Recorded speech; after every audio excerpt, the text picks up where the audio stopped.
card prices keep going up. I'm not talking just Ohtani and Aaron Judge cards. I'm talking every single card. Like this 2008 Topps Chrome Superfractor card, which just sold for almost $8,000. What the heck is going on? So before I get into this video, I want you to answer this question for me. What do you think is making card prices go up? Now, before I answer that question, did you realize my channel has been growing really quickly? And I think the reason more people are hitting the subscribe button is because they like knowing there's a channel where real collectors can get real info about the hobby and not just propaganda. Does that sound like you? Because if it does, you're looking to buy and sell cards without the hype, then this is the YouTube channel for you. So let's dive into this question. Why do card prices keep going up? If we look at the data, it would be easy to say the hobby is growing. Therefore, it makes perfect sense that card prices will be going up. After all, more people means more demand, hence higher prices. But what if none of that is actually true? What if the higher prices is being fueled by something else? But what? What else could be driving prices this high? After all, Greg Odom? Seriously? And the answer may be history always repeats itself. If you are new to my channel, hi, my name is Doc and I have been collecting cards for the last 40 years. I started my journey as a sports card dealer in the late 80s as a teenager, which then allowed me to collect well over 8 million cards and memorabilia. But that's also how I became a hoarder. So over the last decade, I've been slowly trying to sell everything off. So here's the key message of this video. Buying is easy and selling is hard. Let me repeat that for the cheap seats. Buying is easy and selling is hard. When you sell your cards into a bear market, that's when you realize selling your cards isn't as easy as you thought it was going to be. And just in case you haven't learned that lesson yet, go and watch the YouTube channel Chasing Cardboard, because that's a masterclass and your cards aren't worth as much as you think. But what happens when you sell your cards into a bull market?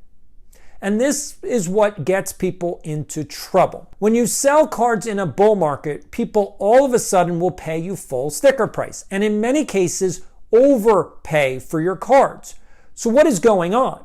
The reason people suddenly pay you more money for your cards is because they believe card prices will go up over time, and they gladly will pay more for your cards if they believe your card will be worth more money.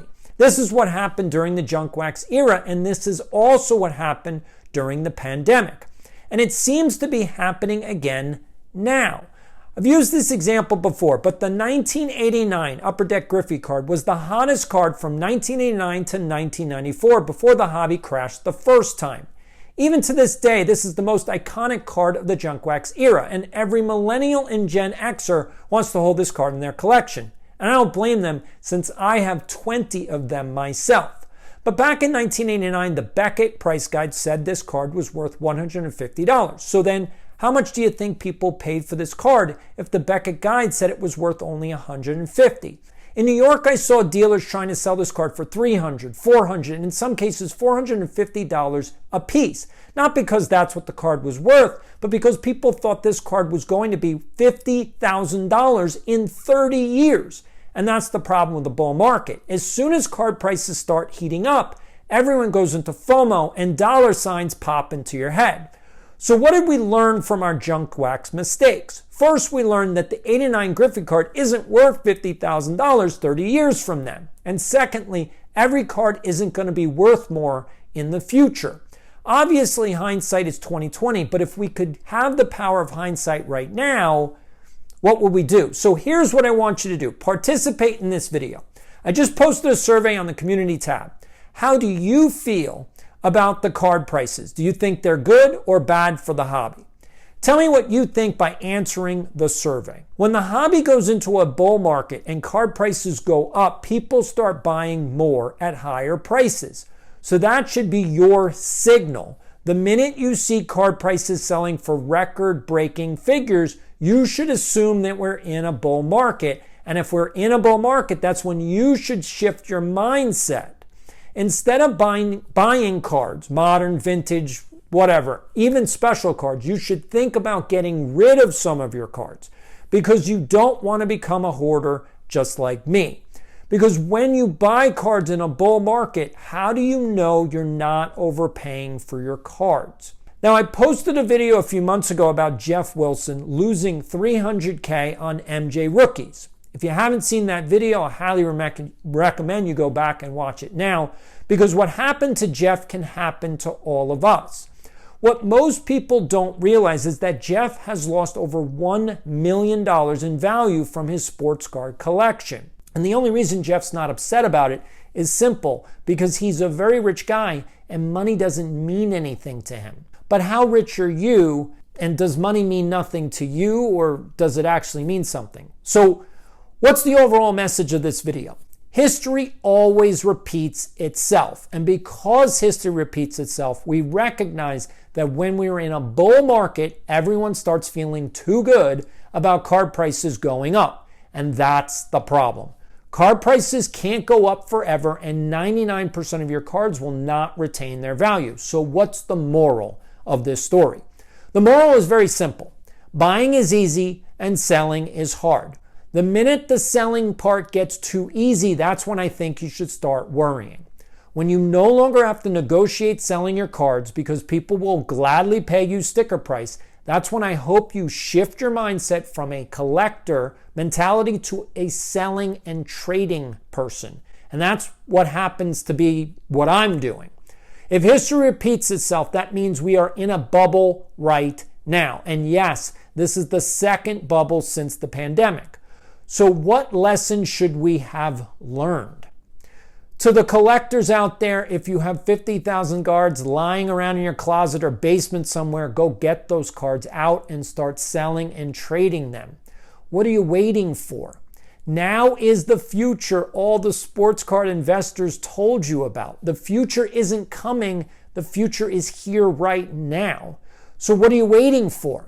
You don't need to wait 30 years from now to make your profit. The bull market is giving you those profits right now. Therefore, why not lock them in and say thank you? As for the people who don't buy cards to make money, now is the time to start paring down your collection so you don't turn into a hoarder like me. All signs indicate that the hobby is in a full-fledged bull market, which means the only problem I see is not what's happening right now, but what's going to happen in the future. There's a 90% chance MLB will have a work stoppage in 2027. The NBA's ratings are in the toilet, and the economy cannot keep going at this pace forever. Eventually, we have to have an economic slowdown. Gas prices are over $4 around the country, and near me, they are close to $5 a gallon. How long do you think card prices can keep going up when most Americans can't even pay their cell phone bill? I'm not trying to alarm you. I'm just trying to be real with you. And I'm not trying to tell you what to do because I'm taking my own advice. Now is the time to capitalize on card value, which is why I've been spending a lot of time updating my wish list on Google Sheets. And if you want to take a peek at the cards I have added to my list, I'm leaving the link in the description below to my Google Sheets. And I hope you will also create a Google Sheet for yourself so that it's easier to trade with other collectors. If you have any cards on my list, get in contact with me on IG and let's see if we can make a trade.